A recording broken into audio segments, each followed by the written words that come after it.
Yokoya is a lonely loser who misses his mama's jugs who left to get some milk, but his life changes for the better when a plotful maid assassin asks him to employ her and be his master. It was a normal day for Yokoya, who's sleazing around, sleeping till noon, but suddenly, someone rang his doorbell, forcing him to get up. When he goes to the door on the camera, he sees a maid who looks like emo Violet Evergarden, asking him to employ her as his maid. After Yokoya lets her in, he lets her sit on his couch, gives her a drink, and starts thinking to himself that she's here either to sell his kidneys or to sell him some happy white powder. He asks her about her previous experiences as a maid, but instead, she tells him that she worked as an assassin before who targeted people who rebelled against her master, the same master that sent her here. Yokoya thinks she's joking, but after realizing she's not, Yokoya gets nervous. He asks about her boss and his relation to his family, and she starts explaining how her boss once owned a goldfish who had a baby that turned into a dog who looked for Nemo, and that guy was the friend of Yokoya's mom. Yokoya slaps her hand out of frustration, but quickly realizes he's screwed up, potentially pissing her off, so he changes the subject and asks her about her specialty method in assassinating people. Then, they go outside and she pulls out her knives, does a backflip, eats the knives accurately at the tree, and shows her specialty, which is knife throwing. She proudly smiles and explains that knife throwing is just one out of many of her abilities as an assassin. But despite having seen her amazing abilities, Yokoya tells her that he can't employ the female John Wick as his servant. While it does upset her, she understands his decision, apologizes for taking his valuable time and leaves. As she walks through the door, Yokoya falls to his knees in disbelief at what just happened. But when he looks down, he finds something. Meanwhile, the maid is walking by herself without a purpose, thinking to herself what she needs to do next. She looks back, expecting Yokoya to chase her, but gets disappointed to see no one there. However, just as she's crossing the train track, Yokoya screams out for her, with the bell in his hand, stating that she left it behind. When the maid turns around, Truck-kun is about to send Yokoya to an isekai, but she goes flying raging and saves Yokoya from his death. Unlike before, the maid looks adorable with blushes on her cheeks and Yokoya thanks her for saving him. She apologizes for saving him, stating she never saved people before and that her heart is beating fast. Yokoya hands her the bell, and she thanks him for giving it back before she leaves again. However, as she's walking away, Yokoya changes his mind and tells her that he needs her help with cleaning. Back home, Yokoya is in shock seeing all the knives she has as she's unpacking her stuff. While the maid is blabbing about how her knives could have stopped the rumbling, Yokoya stops her and tells her he needs her to clean his trash, not cleaning the streets from the 304s with daddy issues. However, she only has cleaning corpses in her mind, and Yokoya tries his best to explain that it's a different kind of cleaning and that he needs a housekeeper. She asks him if he will really hire her as long as she does his chores, and he agrees. Later, Yokoya comes back to a mess with her wet, holding a broken mop and a bucket on her head. She starts apologizing profusely and suddenly slips from the wet floor, but quickly maneuvers herself to land like Spider-Man while still having the bucket smack her head. After what he has seen, Yokoya asks her if she's actually clumsy, and she apologizes for her mistakes, while feeling ashamed of herself. Yokoya takes the bucket off her head, gives her a towel, and tells her that she can start learning from now on, with him helping alongside her. He asks her to continue, and she cutely nods. Hours later, the place is squeaky clean, and Yokoya praises her for her hard work, making her happy. Then, Yokoya sees the time, realizes it's time for dinner, and asks her if she can cook. She looks down like a poor dog, and Yokoya assures her that it's okay as he will be doing the cooking while she takes a bath. In the bathtub, the maid thinks about Yokoya while blushing, getting herself wet from the water inside out. Meanwhile, Yokoya is outside thinking out loud to himself, feeling anxious, and not knowing what to do when a plotful emo maid is taking a bath just meters away from him. He gets heated thinking about the maid coming out with only wearing towels, but she comes out in full uniform, disappointing Yokoya. Then, they start dinner, and while Yokoya warns her, the maid feels confident and starts chopping the cabbages like they're human bodies. Yokoya pulls out some ramen and fried pork, and it confuses her on what fried pork is. She explains that she might eaten them before, but she has never been much of a foodie to care much about what she eats. The maid states that eating is only to sustain life, and flavors are not important. But Yokoya assures her that one bite of the fried pork will make her cream and release happy noises like she's in Food Wars. Yokoya feels confident in these discounts fried pork and splits it into 2 portions for himself and the maid, but he realizes that he doesn't know her name. The maid tells Yokoya that she doesn't have a name and that her master usually gives her a name. At first, he wants to name her Big Steve 9000, but chooses to give her a name later after getting some inspiration. Then they start eating, and after her first bite of the fried pork, she still thinks that she can't tell what tasty is like, triggering her memory of a dark past. But this time, she feels warm inside and tells Yokoya that his meat tastes delicious. She tells Yokoya that both the food and him as a person feel warm to her, but he doesn't hear what she says and tells her that he has prepared a room for her to stay. Yokoya tells her that he prepared the room beautifully just for her, and after hearing this, she remembers an ever darker past of her bathing in blood. But unlike those times, she wants her new master to treat her with care. Yokoya notices her pork doesn't have sauce unlike his, so he hands the sauce to put on her pork, and after she takes a bite, she feels the umami in her mouth, making her squeal out happy noises to the almighty tonkatsu sauce. Later at night, Yokoya wakes up crying at night after he had a bad dream, but then his stomach starts growling. He walks down to eat something, but suddenly a voice comes out from his kitchen. He gets scared thinking that the maid is plotting something, and when he looks inside, he sees the maid snacking on the tonkatsu sauce. They both freeze awkwardly before she tries to apologize for being a new sauce addict, but Yokoya tells her it's okay and asks if she's also hungry. Then, Yokoya whacks out a saucy hot pot, and they start eating, which she is really enjoying. The maid asks Yokoya if he is having nightmares, and after he answers, she reveals that she heard someone sleep-talking in his room. She thinks that an assassin entered his room, so she enters with knives in her hands, but instead of an enemy, she sees Yokoya sleeping with tears in his eyes. Yokoya feels embarrassed, and she states that he was calling out for his mom in his sleep, which embarrasses him even more. She tries to cheer her up, stating that she also had a dream where the sauce talked to her, saying that she can lick the sauce all she wants as he will stuff her up. But before she starts licking, she wakes up from her sleep. However, she states that it's the first time she dreamt about something apart from assassination, and that it's the first time she wanted to continue a dream, unlike her other dreams. She feels upset that Yokoya has a nightmare on the same day, and that she can't comfort him. Yokoya confesses that he has this dream of her mom leaving him for a new daddy, and that he will start crying if he wakes up not lying on his mother's lap.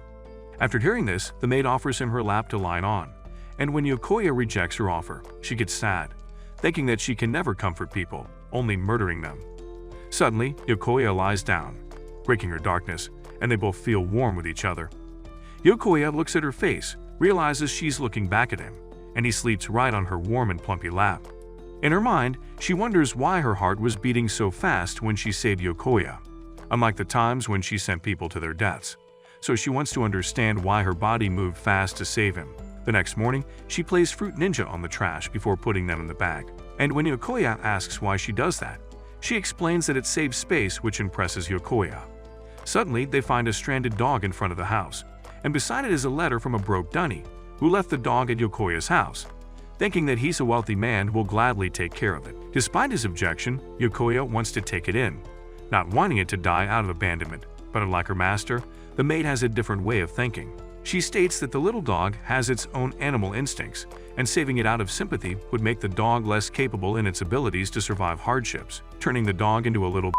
She asks Yokoya if he's ready to take that responsibility, and he simply doesn't care about all that cheese, stating that just like him saving the dog, she didn't save him from his death out of sympathy, and that when one's life is in danger, a person's body would move on their own, wanting to save them. It touches the maid's feelings hearing what Yokoya said, and he tells her that just like the dog, he knows what it feels like to be abandoned. Then he takes the dog inside and quickly gets attached to it. But unlike him, the maid keeps her distance from the dog like it's a plague. Yokoya tries offering the maid to touch the little bugger, but she slides away from it, and after seeing her reaction, Yokoya realizes that she is scared of dogs. She starts fidgeting out of shame, which Yokoya thinks looks cute, but she informs him that she would forcefully touch it if her master orders her to, which Yokoya tells her he won't. He asks her why she's scared, and the maid explains that during one of her assassin trainings, she was left in a mountain filled with fierce wild dogs from Berserk. Yokoya understands her trauma and deems it a shame that she can't help take care of the dog. But after hearing her master call it a shame, the maid feels disappointed in herself. With full chest and jugs, the maid asks to hold the dog, but in her first attempt, she holds the puppy like holding an active nuke, causing her to shiver her milkers. After Yokoya asks which part of the dog scares her, she points out the claw, the teeth, and the devilish eyes, But Yokoya says that unlike her, he sees it like it's a mochi, which to her is an alien concept. Suddenly, the dog gobbles on her finger, causing her to start tweaking, almost yeeting the little turning it into a hot dog. After calming down, the dog nibbles on Yokoya. And seeing this phenomenon, Yokoya checks its teeth and realizes that it's teething, so they take it to the animal hospital. While Yokoya takes the pup for a checkup, the maid goes shopping for some dog supplies, impressing Yokoya and the dog with how caring she can be. They take the dog on a walk, and after everything she went through, the maid tells Yokoya that she has never met a stud as gentle as him. She tells him that unlike him, her previous masters were cold and only cared about her finishing the job, not tolerating any failures, unlike Yokoya, who treats her gently, despite her plenty of failures. She asks him to let her stay in this world of his, a world different from hers where everything is cold and survival is the name of the game through assassinating people and finishing a job. The maid wants to be like the dog who meets him in a world of warmth and eventually becomes someone that Yokoya wishes for. After everything she says, Yokoya tells her that what she wants is to stop being an assassin and start becoming a normal girl, something that she never thought about before. To send people to their deaths was the only thing that she knew in her entire life, but now, with her new master, she feels hopeful that she can learn more about him and this wonderful new world. Yokoya confesses that while at first he was scared of her, but now he sees her as nothing but a good kid. Hearing herself getting called a good kid reminds the maid of her past, and because of this, she asks him to help her become a normal girl. Despite Yokoya not knowing much about tampons and pads, he tells her that she should start learning to feel normal when she makes mistakes, and not be pressured too much by it. The next morning, the dog wakes up to the sound of her learning how to cut cabbage, and she wants to learn how to make okonomiyaki so she can pair it with some sauce that she loves. Suddenly, the dog instant transmissions to her leg, causing her to freak out, not believing that a normal dog can sneak up behind her, an assassin. The dog's stomach growls, and realizing that it's hungry, she feeds it dog food. While the dog is busy going to town on the food, she tries to touch it, only to stop when Yokoya appears. He starts caressing the little fluff, and after touching its fat belly, Yokoya decides to name the dog Mochi. Yokoya praises the maid for feeding the dog and cutting the cabbage, giving her a twirl before praising her work, which rizzes the maid. On his leg, Mochi starts humping and asks to play, but Yokoya can't play as he needs to prepare dinner. However, the maid tells him that she will take care of it, stating that she wants to be a normal girl who can believe in what he said when Yokoya says that the dog is a bundle of fun. Yokoya uses his daddy Riz and tells her he believes in her too, folding her 10 folds and firing up her passion. With full trust in her master, the maid starts touching the dog, and with each caress, she starts getting closer to it, giving it the almighty belly rubs and touching its paw. Now she understands that, just like Yokoya, who's scared of her at first, she grows to trust the little doggy, just like how Yokoya grows to trust her. At dinner, she starts screaming after eating the saucy okonomiyaki, and when Yokoya offers her a second portion, she tries denying it while her body language shows that she's excited for his saucy and creamy dish. Yokoya assures her that if she has a request, she should just ask him for it, and seeing this opportunity, she asks him to give her a name. Yokoya starts thinking and asks her about her birth date, and while she doesn't know the exact date, she knows it was during the winter. Yokoya has an idea and names her Yuki, taken from the snow. It reminds her of her old boss, who calls her cold-blooded. But unlike him, Yokoya likes the snow because it looks beautiful, reminding Yuki of her past when she made a snowman. Yokoya yaps some Rizful theory that snow is also warm when it covers a field, protecting the seeds from the cold and for them to eventually bloom into beautiful flowers with the help of the snow's protection. After hearing his yapping and seeing Yokoya's clapped face, it makes Yuki wonder why everything on her life becomes more warm and beautiful when she's alongside him. She realizes that as long as she stays in his world, she will one day understand what it's like to be normal. With her Riz in full effect, Yuki thanks Yokoya for naming her, and she starts glitching out smiling, and it makes Yokoya happy to see her smile normally. Days later, while Yuki is playing with Mochi, Yokoya appears and asks her for a favor. She asks what it is, and he reveals that he wants to get his ear pierced, and he wants Yuki, who already has her pierced, to help him pluck a hole in his ears. She accepts his request, but after she puts the blade near his ear, she pulls back and starts tweaking, terrified to plush a hole in her own master. Suddenly the bell rings, and when Yuki opens the door, she finds a girl looking for her brother, who is confused at the sight of Yuki, and Yuki realizes that this is Yokoya's little sister, Riko. After she gets inside, Riko can't believe that her wimpy loser of a dumb brother, manages to get his hands on a plotful maid like Yuki, and asks him why he never told her about this in their regular family meetups. He tries explaining that their mother would probably freak out, and their dad has given him the okay in hiring a maid, despite not knowing how plotful she is, but Rico still doesn't take his excuse for lying to her. Yuki asks them why they live separately, but instead of answering, Rico starts screaming, which confuses Yuki on why this girl is so freaky. Rico tells Yuki that she's so beautiful, and Okoye explains that Rico loves beautiful people while hating ugly dudes like you viewers, hence why he doesn't want to tell her about this. Rico starts pouting while abusing her brother, but after calming down, she finds out that Yuki was named by her master Yokoya, which confuses Rico. Just then, Yuki starts yapping about how she was once a nameless assassin before Yokoya gave her a name, and this causes Rico to malfunction. However, she quickly changes her opinion into thinking it's awesome, and asks her to sign her notebook, which Yuki gladly signs, but after Yuki finishes signing her signature, it looks like deranged worms. Yuki defends herself, saying that she can speak 12 languages as she traveled a lot as an assassin, but she has never studied calligraphy, and Rico has an idea. She wants Yuki to be her summer research project, and while Yokoya objects, Rico rizzes Yuki, saying that she is the one she needs. She asks Yuki to show her assassin side, and despite her brother's reasoning, she assures him that she will reverse the story and make a maid who looks like an assassin instead. Then they go to the backyard, put an apple on top of Rico's head, and Yuki yeets a blade perfectly at the apple, almost giving Yokoya a stroke. Rico asks Yuki how many knives she has and where she puts them, and Yuki answers she has 5. However, as she's about to show the knife under her plumps, Yokoya stops her, enraging us viewers who want to see the heavenly snoo-snoo. Later, while Rico is asking Yuki more of her nonsensical questions, her stomach growls, signaling that she needs food, but she asks Yuki if she has a special dish, and Yuki says that she does. So she starts chopping up some cabbages, impressing Rico with her skills, and just serves them on a plate with nothing else, which Rico praises by saying that Poppy would love it. However, they go to a McDonald's for a bite, and there they see a poster for a fireworks festival.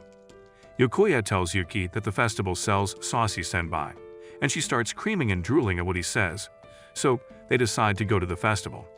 After they arrive, Rico pulls Yuki to a shooting game booth, and while Rico is trash at it, Yuki pulls up the gun like she owns the place, but also misses, and she confesses that she's too good at shooting.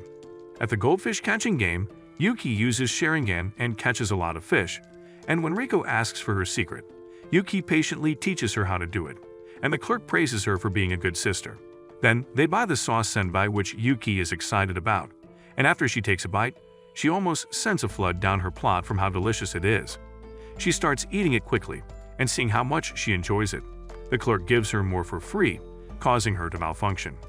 Rico goes to buy some drinks, and when Yokoya wants to stop her, Rico assures her brother that she will be fine.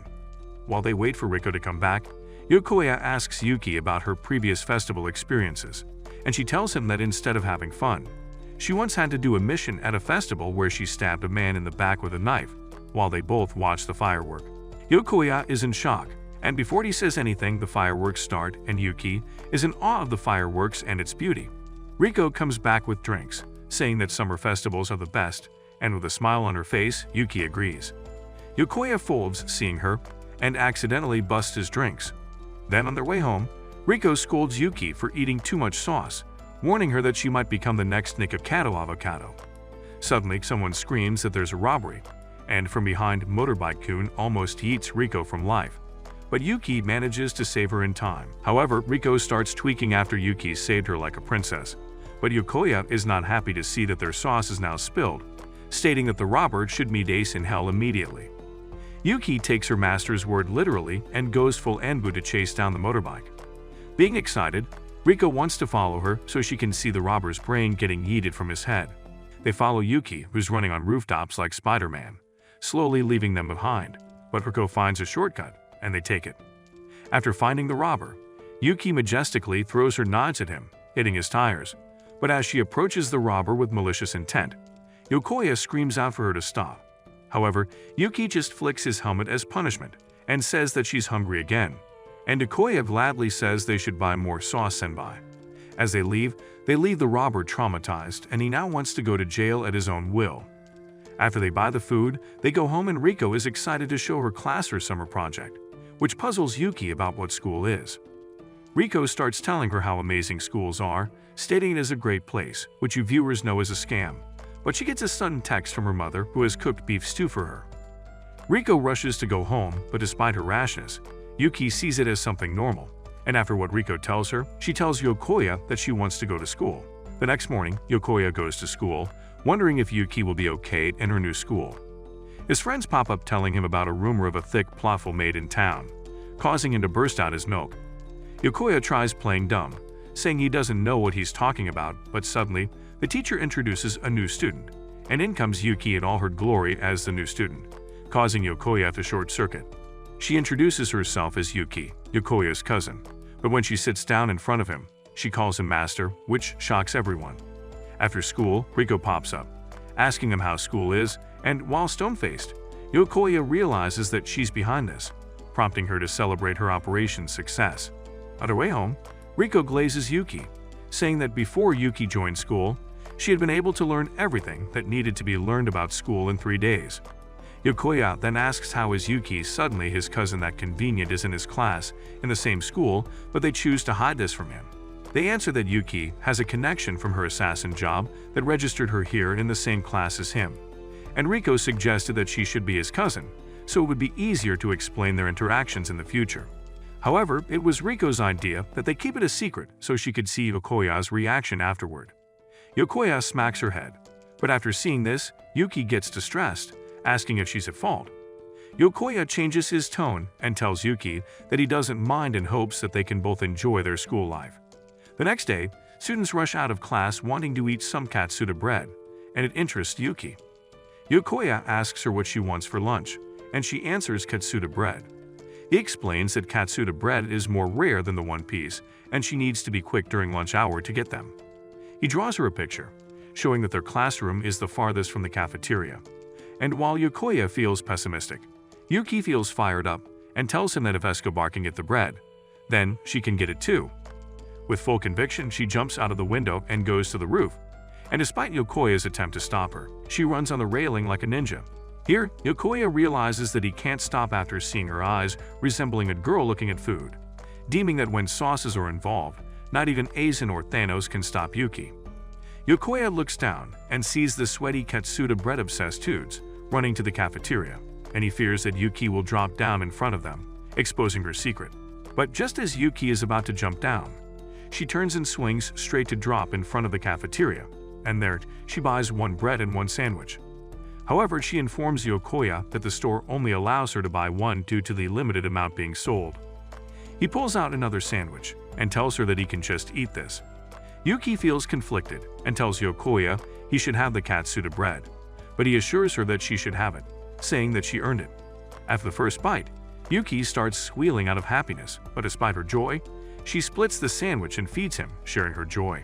That night, Riko announces that she's staying the night, and while Yokoya doesn't like the idea, Riko calls him out for the privilege of being able to live with Yuki and clap her every night. She adds that she always wanted a sister that she could talk about boys with so much. She even imagined him as her clapped-looking sister. Now, Riko has a great idea if Yokoya marries Yuki. Her dream will come true, especially since Riko thinks that Yuki likes him. However, Yokoya tells her that Yuki doesn't feel romance, and that days ago when she made him gammon bread, she didn't show any reaction. Though Riko is still convinced, she does think that while their mother would agree, their father would not. Yuki shows up, asking who's getting married, surprising them both with her presence. Riko tells the truth and asks her if she likes Yokoya, and she tells them that she admires him, which causes Yokoya to malfunction. Later they hang out, and Riko asks her if she wears makeup, stating that her natural face would put the Kardashians to shame. Yuki tells her she doesn't, and while Riko tells her that her face is the dream of many girls, Yuki says that her appearance has never given her any benefits in her old work. Riko thinks that, unlike Yuki, she doesn't have a pretty face, but Yuki rizzes her by saying that she likes how Riko looks, and Riko feels happy as no one ever told her this besides her parents. She asks if she can be as pretty as her, and Yuki tells her that ever since she started eating tonkatsu sauce, her skin has been clearer by the day, so offers Riko some of her tonkatsu glazed melon, which confuses Riko at first, but she ends up liking. Seeing this interaction, Yokoya thinks to himself that they're like sister, and he credits Riko for Yuki being able to adapt to normal life quickly. After seeing his thinking face, Riko calls Yokoya out, saying that he was imagining marrying Yuki so he can see this interaction every day. And while Yokoya tries to deny it, Riko asks him if he would be happy to marry someone as cute and playful as Yuki, to which Yokoya agrees, making Riko happy. While in the bushes, a cat is lurking. The next day in class, while the teacher is teaching them about how SpongeBob is a better show than Attack on Titan, he notices Yokoya sleeping and eats a chalk at him. But Yuki cuts the chalk without anyone seeing and causes Yokoya to go blind, which is not what Yuki wanted to happen. Then, Yokoya goes to the infirmary, and there he meets a plotful health teacher straight from high school DxD, Nina, who is replacing the old health teacher. After he complains about his eyes, she tells him to sit on the bed, but Yokoya feels a weird aura from her. Nita starts interrogating him about Yuki, and when he tells her that Yuki is his cousin, Nita starts laughing, stating that he looks clapped compared to Yuki. While checking his eyes, she compliments his handsome face, and after she sees that he's healthy, she suddenly locks the door. Nita turns into the doctor every man wants, pushes him down, and crawls on him, teasing him to progress the plot. But before she gobbles his glizzy, Yuki barges in and stares Nita down. Yokoya crawls to Yuki in fear of the snoo-snoo. But Nita says that it was a joke, as Yokoya looks like a cute hamster when he sees her plots. Despite Nita's attempts to lure Yokoya back in, Yuki pulls him back and orders him to never approach Nita again. Suddenly, Yokoya remembers what Riko said and thinks that Yuki actually likes him and is jealous. Nita has enough and sends him away, saying that the injury is not severe, and Yuki slowly backs Yokoya out of the room. As she pulls Yokoya away, Yuki apologizes for her actions and says that she needs to tell him something, which makes Yokoya's heart beat faster. However, Yuki informs him that Nita is also an assassin, which shocks him. Meanwhile, the cat comes to Nita, and from the cat, Nita receives pictures of Yokoya's home, which Nita plans to destroy. Comment, Doctor of Dreams, if you want a part 4. And if you like anime recaps like this, then watch this video right here.